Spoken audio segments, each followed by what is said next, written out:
With 387 today, we're talking about some standouts in last night's matchup between the Blackhawks and the Oilers and competitive game, back and forth game. Really impressed with the Blackhawks effort, I got to be honest, and they showed some fight. And Edmonton's a team you can never take lightly. Like their team, obviously you have McDavid and Draisaitl. You need to lock them down as consistently as you can. But the thing is, you're not always going to lock them down completely. If you can as long as you can get to the point where you're trying to cover them and negate their impact and try to get them to get more assists than goals, you're doing a better job.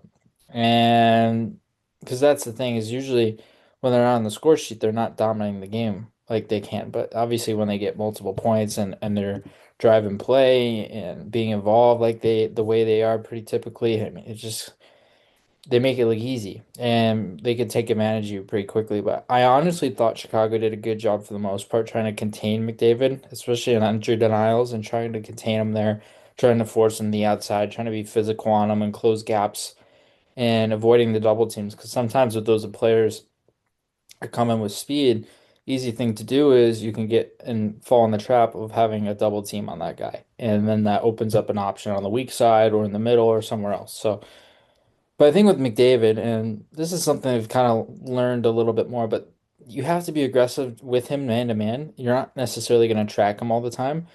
You can give him the wall space, but when you let him reload up in the offensive zone and he cuts across to the middle and then he's working down the funnel of the offensive zone, that's where you have to really lock down and try to block shots and try to contain the middle of the ice there, even if it ends up being chaotic. Like the best thing you can do is try to negate him there because that's going to give you situational advantage in terms of trying to keep him on the outside. And obviously, you're not going to contain McDavid fully. He might still get a point in the game or something like that. But they did a good job for the most part, I would say, of trying to contain him and trying to negate his impact. Obviously, he still had 3 assists, so they didn't really contain him fully. But the discipline and awareness was there for one, not to double team him, and for two, just to try it and be physical man to man on him. That's the best way you can limit a player's time and space is trying to hit them and trying to separate them from the puck. And that slows them down. That contact allows them to play to that advantage and just be able to negate McDavid. But other than that, Hawks did a great job. Again, I like their effort. Connor Bedard was noticeable. Bertuzzi was noticeable. Alex Vlasic, Connor Murphy, Frank Nazar was noticeable as well. Even though he didn't get on the score sheet, he was hitting a lot. He was forechecking. He was putting himself in the right spaces.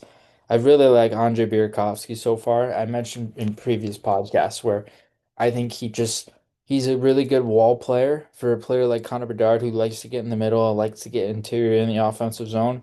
Burakovsky's kind of that under the radar guy who can possess the puck and also just handle the walls and being able to maneuver pressure, use his feet to turn on a dime and then just be able to escape the pressure coming off. And he was doing a good job of it. It was noticeable. It wasn't necessarily flashy, but it was an element that was standout worthy and allowed him to be able to take control in certain situations. So I liked how these guys were able to compete and they were doing it pretty fluidly, I would say. There were a lot of elements in their game. They were dialed for the most part, and a lot of players in this game who were dialed for the most part, just they came up a little bit short, and that's okay. They still have time to regroup and try to recuperate a little bit, and we'll see how things go. But I still think things are trending in a positive direction for Chicago, and long term, we'll see how everything else plays out as well.